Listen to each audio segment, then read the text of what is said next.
영국의 공장 생산력을 압도해버린 겁니다. 청나라, 필요한 게 없어? 없다면 내가 만들어줄게. 아편구려서 아편만 피고 있으니 당연히 세금을 못 내겠죠.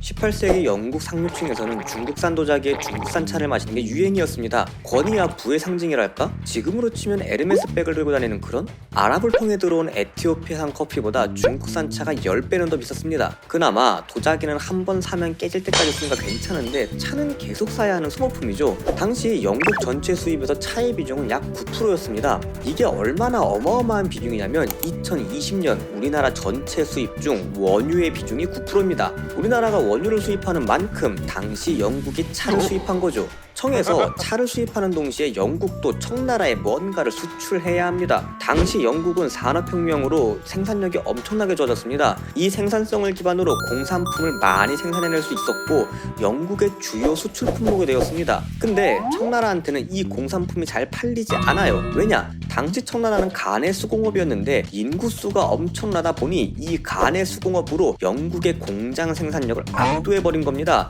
청나라 입장에서는 비싸기만 한 영국 거를 굳이 살 필요가 없죠. 그리고 이 어마어마한 노동력 때문에 임금이 너무 싸고 그로 인해 중국에서는 산업혁명이 일어나지 않았다 라는 주장도 있습니다. 또 청나라는 당시 광저우 하나만 개항하여 매우 제한적인 보호무역을 했습니다. 그것도 광동 13행이라는 상인단체를 통해서만 무역을 시행했습니다. 이 13행이 얼마나 돈을 많이 벌었냐 하면 여기에 수장이 오병감이라는 사람인데 월스트리트 저널에서 선정한 1000년 역사상 세계 부자 50인에 선정된 인물입니다. 자유무역을 하던 영국은 청에 지속적으로 더 많은 항구의 개항을 요구했죠. 청은 이 요구를 개무시합니다. 청 입장에서는 이미 자기들 내수시장만으로 충분했거든요. 이건 각 나라의 외교관 차이에서 기인한 것이기도 합니다. 영국은 주변에 비등비등한 나라들이 많았습니다. 프랑스, 독일, 스페인 등등이요. 그래서 이들과 전쟁도 하고 분쟁도 있었지만 대등한 관계에서 외교를 시작하고 이어나갔습니다. 사실 인구수나 국력이 놓친겠지. 근데 중국은 동아시아에서 아니 전 세계적으로 봐도 인구수나 국력이 넘사였어요. 그래서 조공 책봉 관계로 외교를 유지했습니다.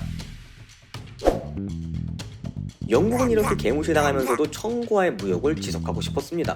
왜냐? 청의 경제 규모가 너무 컸으니까요. 17, 18세기 아메리카에서 생산된 은은 11만 톤 정도인데 그중 8만 톤이 유럽으로 유입, 거기서 절반인 4만 톤이 청나라로 들어갔습니다. 1820년 전 세계 GDP 중 청이 차지하는 비율은 약 33%, 지금 미국의 GDP 비중이 24%니까 어마어마하죠? 전 세계 GDP 순위를 봐도 압도적입니다. 역시 체급이 깡패야. 그래서 영국에서 청으로 은화가 일방적으로 나가며 영국의 무역 수지는 악화되고 감정의 골은 깊어갑니다. 이때 한 가지 묘수를 냅니다. 청나라, 필요한 게 없어? 없다면 내가 만들어줄게. 아편은 양귀비의 덜 익은 꽃봉오리에서 나는 진액을 말려서 만듭니다. 이 아편은 과거부터 진통제로 쓰이기도 하며 중독성이 매우 강한 마약입니다. 요즘 크게 문제가 되고 있는 펜타닐도 이 아편류 마약입니다. 영국 식민지였던 인도에서 나는 아편을 중국에 팔고 그 대금을 은으로 받습니다. 그리고 영국은 인도에 면포를 넘기고 은을 받아오죠. 이때 인도 벵골 지역에서 중국으로 아편을 수출하던 집단이 파르시입니다. 쉽게 말하면 인도 지역에 사는 페르시아인들인데 숫자는 매우 작지만 유대인과 비교될 정도로 그들끼리의 유대감과 자금력이 엄청난 집단입니다. 퀸의 프레디 머큐리, 인도의 삼성이라 불리우는 타타그룹의 타타 가문이 이 파르시들입니다. 이렇게 영국, 중국, 인도의 삼각무역이 완성됩니다. 아편은 힘든 노동을 하는 청나라 하층민부터 퍼져나갑니다. 당시 의료 지식의 부족으로 아편의 해악성이 무지했고 아편의 환각과 중독성은 현실을 도피하기에 너무 좋았죠. 나중에는 관료, 황족들까지 아편을 하게 됩니다. 청나라 전체 인구 중 4분의 1이 아편을 했다는 말까지 나옵니다. 아편 대금으로 청의 은은 영국으로 흘러나갑니다. 그리고 일을 해야 할 사람들이 일은 안 하고 아편구려서 아편만 피고 있으니 당연히 세금을 못 내겠죠. 상황이 심각해지자 청나라에서도 대책을 세웁니다. 그러고 한 인물이 광저우로 파견됩니다. 임칙서. 광저우로 가는 임칙선은 영국 빅토리아 여왕에게 편지를 씁니다. 영국은 청에 와서 큰 돈을 벌어간다. 근데 그게 독국물을 주고 얻어간 이득이 아니냐? 이게 나라냐? 이 편지의 내용은 신문에 게재됩니다. 그동안 밀무역으로 시행되어서 그 사실을 몰랐던 영국인들에게도 공문화가 되죠. 동시에 아편 밀매상들을 때려잡기 시작합니다. 외국인도 포함해서요. 1839년 6월 47일간 300여 명의 서양인을 감금하고 아편 파이프를 압수, 아편 2만 상자 1200톤을 바다에 버립니다. 현재 가치로는 3천억 원이 넘는 엄청난 양이죠. 이 사태를 본 영국 의회에서는 의견이 반으로 갈렸습니다. 이건 무역 간섭이다. 대영 제국의 재산과 권리를 보호하기 위해 청과의 전쟁을 해야 한다. 아, 그래도 우리가 아편 팔고 그런 게 잘한 거 아니잖아. 화해하자. 이 안건을 두고 투표를 한 영국 의회 271표 대 262표로 주전파가 이기고 청과의 전쟁을 시작합니다. 세상에서 가장 추악한 아편 전쟁의 서막이죠. 영국은 엄청 긴장합니다. 어마어마한 영토와 인구수, 경제력, 역사 등 아시아의 잠자는 용인 청나라에 알려지지 않은 힘이 너무나 무서웠거든요. 마침내 1840년 청의 저우산을 공격합니다. 근데 막상 전투가 시작되니 상대가 되지 않습니다. 해군력에서 돛을 이용한 목재선인 정크선을 쓰는 청나라, 영국은 철갑 증기선에 최신식 대포로 무장한 네메시스호가 있었습니다. 정크선에서 쏜 포는 네메시스호에 닿지 않았지만 네메시스에서 쏜 대포에 청나라 정크선은 큰 타격을 입었습니다. 전투의 양상은 일방적인 영국의 승리, 저우산을 점령하고 일부는 광저우를 향해 남쪽으로, 일부는 북쪽으로 향합니다. 그리고 상하이, 난징을 공격합니다. 대운하를 통해 베이징으로 올라갈 수도 있고 청의 내륙 무역과 세금까지 압박할 요충지였거든요. 상황이 급박해지자 1842년 8월 29일 청나라 정부는 영국과 난징 조약을 맺습니다. 홍콩을 영국에게 넘기고 광저우, 샤먼, 푸저우, 닝보, 상하이 5개의 항구를 개항한다는 거였죠. 항구 개항으로 영국은 수출을 더 할 생각이 부풀어 있었습니다.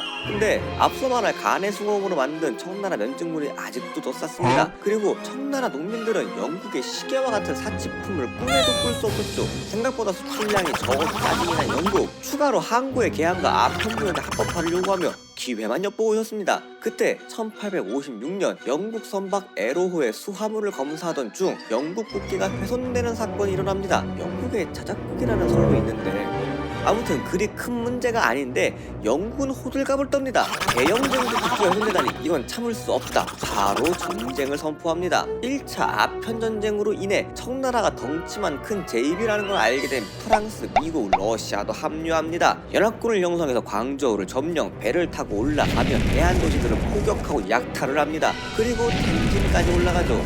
우리나라로 치면 인천, 강화도 같은 느낌으로 수도로 가는 관문입니다. 수도인 베이징을 사수하고자 한 청은 텐진 조약을 맺습니다. 근데 우리도 가오가 좀 있지. 베이징에 군대가 들어오는 건 좀 그렇잖아. 봐주라. 뭐라는 거 안 모르겠고 외교관이랑 상임 보호해야 하니까 군대 조치시킨다. 베이징에 군대가 들어오는 걸 막으려는 청군이 영푸 연합군에게 포격을 시작합니다. 하지만 화력과 전술이 압도적으로 강한 영푸 연합군은 베이징으로 진군합니다. 그리고 사륙과 약탈을 자행하고 청의 자랑인 원명원을 파괴하죠. 청의 황제 한풍제는 만리장성 넘어 열화로 도망을 갑니다.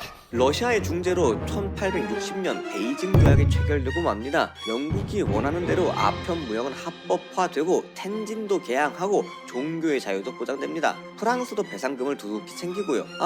러시아도 중개의 대가로 연해주를 받습니다. 아편 전쟁으로 유럽의 제국주의는 전성기를 맞이합니다. 자국의 이득을 위해서라면 명분과 신의 따위는 버리고 침략하고 빼앗는 선리를 남깁니다. 청은 이제야 자신의 처지를 깨닫고 서양의 문물을 받아들이는 양무 운동을 벌이고 자강 운동을 시행하지만 태평 천국 운동과 서태후의 악행 등으로 앞날은 더 어두워져 갑니다. 이번에도 다 아시는 얘기 봐주셔서 감사합니다. 지식과 정보를 관찰하는 지식미어캣이었습니다.